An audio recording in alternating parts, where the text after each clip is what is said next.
എല്ലാവർക്കും നമസ്കാരം. നമ്മൾ ഇന്ന് നോക്കുവാൻ പോകുന്നത് ഗുളികനെ കുറിച്ചാണ്. എല്ലാ കാര്യങ്ങളിലും നമ്മൾ കേട്ടിട്ടുണ്ട് ഗുളികനെ കുറിച്ച്. അപ്പോൾ ഗുളികൻ്റെ സ്വരൂപങ്ങളാണ് ഇനി നമ്മൾ പറയുവാൻ പോകുന്നത്. അപ്പോൾ ഗുളിക സ്വരൂപം ഇതാണ്, കണ്ടോ.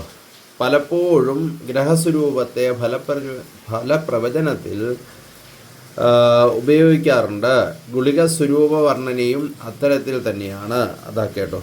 അത ഗുളിക ക്രൂരതര ശനേശ്വരാത്മജ കലഹപാവ സർപ്പാകൃതിരഗ്നിക്കുരു നിഗത്യതേ മൃത്യുരഖില സംഹാരി നീലാഞ്ജനസങ്കാശോ രക്താക്ഷോ വിഷമഭീഷണോ ദീർഘ പഞ്ചാസ്യ ഹൃദുദംഷ്ട്രോ ഭയങ്കര സർവഹ ഗുളിക.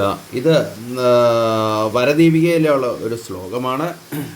ഒച്ചയടച്ചിരിക്കുകയാണ്, അതുകൊണ്ടാണ് ചില സമയത്ത് അക്ഷരങ്ങളൊന്നും പുറത്തോട്ട് വരാത്തത്. ഇന്ന് ഗുളികൻ്റെ സ്വരൂപത്തെക്കുറിച്ച് പറയുന്നു. ശനിയുടെ പുത്രനാണ് ഗുളികൻ. അതാണ് ശനീശ്വര ആത്മജ എന്ന് പറയുന്നത്. അതുപോലെ തന്നെ കലഹ പാപഹ അതിക്രൂരനാണ്. ഇതുണ്ട് ഗുളിക ക്രൂരതരഹ, ക്രൂരനും ഖലനും പാപനും. അതുപോലെ തന്നെ സർപ്പാകൃതി അത്യുഗ്രോ, സർപ്പാകൃതി ഉള്ളവനും അത്യുഗ്രനുമായിരിക്കും. നിഗത്യതേ മൃത്യുരഖില സംഹാരി, മൃത്യുവിൻ്റെ കാരകത്വം കൊണ്ട് എല്ലാത്തിനെയും സംഹരിക്കുന്നവനാണ്. അത് നീലാഞ്ജന സങ്കാശോ, നീലാഞ്ജനത്തിന് നിറമുള്ളവനും രക്താക്ഷോ ചുവന്ന അക്ഷി കണ്ണുള്ളവനും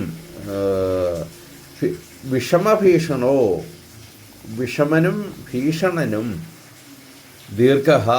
ദീർഘകായനും പഞ്ചാസ്യ ആസ്യ മുഖം, 5 മുഖമുള്ളവനും പൃഥുദംഷ്ട്രോ, അതായത് ദംഷ്ട്രം പല്ല്, വലിയ ദംഷ്ട്രകളുള്ളവനും ഭയങ്കര പേടിപ്പിക്കുന്ന ഇതുള്ള ആളാണ് നമ്മുടെ ഗുളികൻ എന്നാണ് പറയുന്നത്. അടുത്ത നമുക്ക് ഗുളികൻ്റെ ധ്യാനം നോക്കാം. കണ്ടോ, ധ്യാനം നോക്കിക്കൊള്ളുക. പിന്നെ വേറൊരു കാര്യം സൂചിപ്പിക്കാനുള്ളത്, ഇതൊക്കെ ഗുരു നിർദ്ദേശത്തോടു കൂടി വേണം സ്വീകരിക്കുവാൻ വേണ്ടി. അപ്പോൾ ഗുരുനാഥനോടൊക്കെ ചോദിച്ചു നോക്കുക നിങ്ങളുടെ തന്നെ. അപ്പോൾ അദ്ദേഹം അത് പറഞ്ഞു തരുവാണെങ്കിൽ അതിനെ സ്വീകരിക്കുക. ഞാൻ ഈ കണ്ട പ്രമാണങ്ങളൊക്കെയാണ് പറയുന്നത്. ഈ ഗുളിക വിഷയവുമായി ബന്ധപ്പെട്ട ഒരു വീഡിയോ ഉണ്ട്. അതൊരു ക്ലാസ് പോലെയുള്ളതാണ്, ഡീറ്റെയിലാണ്. ഗുളിക നാഴിക വിനാഴികൾ എങ്ങനെ കണ്ടെത്തണം, അല്ലെ ഗുളികോദയം എന്താണ്, ഇതേക്കുറിച്ചൊക്കെ ഡീറ്റെയിൽ ആയിട്ട് ഉണ്ട് അതിൽ.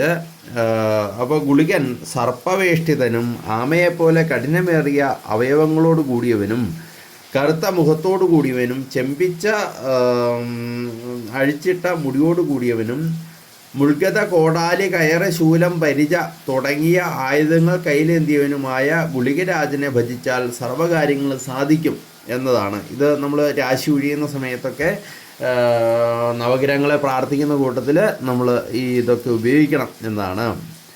അപ്പോൾ ഇതാ മലയാള ശ്ലോകമുണ്ട്, ജ്യോതിഷ പ്രവേശികയിലുള്ളതാണ്. കറുത്ത നീണ്ടുള്ളുരുടൽ ഉഗ്രദംഷ്ട്രം മുഖങ്ങൾ 5 സർപ്പരൂപം ഭയങ്കരം നാശകരം സ്വഭാവം പാപാത്മകത്വം ഗുളികസ്വരൂപം എന്ന് ഒക്കെ ഉണ്ട്. അപ്പോൾ ഗുളികനെക്കുറിച്ച് അത്യാവശ്യ കാര്യങ്ങളാണ് ഇവിടെ പറഞ്ഞിരിക്കുന്നത്. ഗുളികൻ്റെ ദൃഷ്ടിയെക്കുറിച്ചൊക്കെ പറയുന്നത്, ശനിയുടെ പുത്രനായ ഗുളികൻ എല്ലായ്പ്പോഴും വലത്തെ കണ്ണുകൊണ്ട് 2ാം ഭാവത്തെക്കൊണ്ടും ഇടത്തെ കണ്ണുകൊണ്ട് 12ാം ഭാവത്തെയും 3ാം തൃക്കണ്ണുകൊണ്ട് 7ാം ഭാവത്തെയും ദർശിക്കുന്നു എന്നുകൊണ്ട്.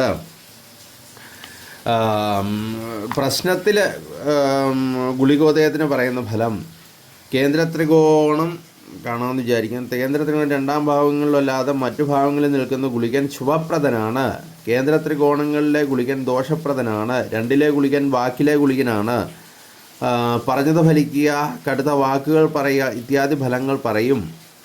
ഗുളികൻ നാവിക്കളിയാടുന്നു ഒക്കെ പറയുന്നതിൻ്റെ ഒരു ഇത്. ഗുളികൻ അപമൃത്യുവിനെയും പ്രേതത്തെയും സൂചിപ്പിക്കുന്ന ഗ്രഹമാകയാൽ ഭാവവുമായി ബന്ധപ്പെട്ട ബന്ധുക്കളുടെ മൃത്യുദോഷങ്ങൾ പറയാം. 4ൽ ഗുളികന് നടുമുറ്റത്ത് മരണം അല്ലെങ്കിൽ ശവം, ജനിച്ച കുടുംബത്തിൽ മരണം ഉണ്ടാവും, ഇങ്ങനെയും ഫലം പറയാം. ഗുളികോദയെ മൃത്യുഭയം ഗുളികയെ പ്രേതബാധ സ്യാത് പൃഷ്ടോ സ്യാത് ഗുളികോദയെ തു മരണം എന്നെല്ലാം ഇത് ഓരോരോ ശ്ലോകങ്ങളുടെ ബാക്കികളാട്ടോ. എന്നെല്ലാം ശ്ലോകാംശങ്ങൾ ഉണ്ടാകയാൽ പ്രശ്നം ഗുളികോദ സമയമായാൽ മൃത്യുദോഷങ്ങളുണ്ട് എന്ന് പറയാം. ഭാവിയിൽ മരണഭയം പറയണം. അതായത് പ്രശ്നം ഗുളികോദയ സമയമാകുക, അതുപോലെ തന്നെ ആ ഗുളികൻ അനിഷ്ടസ്ഥാനങ്ങളിലൊക്കെ നിൽക്കുക, ഇങ്ങനെയൊക്കെ വന്നു കഴിഞ്ഞാൽ നമുക്ക് ഉറപ്പായിട്ടും പ്രേതബന്ധത്തെക്കുറിച്ചൊക്കെ പറയാം. അപ്പം പ്രശ്നം വെക്കുന്ന സമയത്ത് പ്രേതശാപം ഉണ്ടോ ഇല്ലയോ എന്നൊക്കെ ചിന്തിക്കുന്ന രീതികളൊക്കെ വെച്ചിട്ട് ഒരു വീഡിയോ ഒരുക്കിയിട്ടുണ്ട്. ആവശ്യക്കാർ പറഞ്ഞു കഴിഞ്ഞാൽ അയച്ചു തരുന്നതാണ്. എല്ലാവർക്കും നന്മയുണ്ടാകട്ടെ എന്ന് മാത്രം പ്രാർത്ഥിച്ചുകൊണ്ട് നിർത്തുന്നു.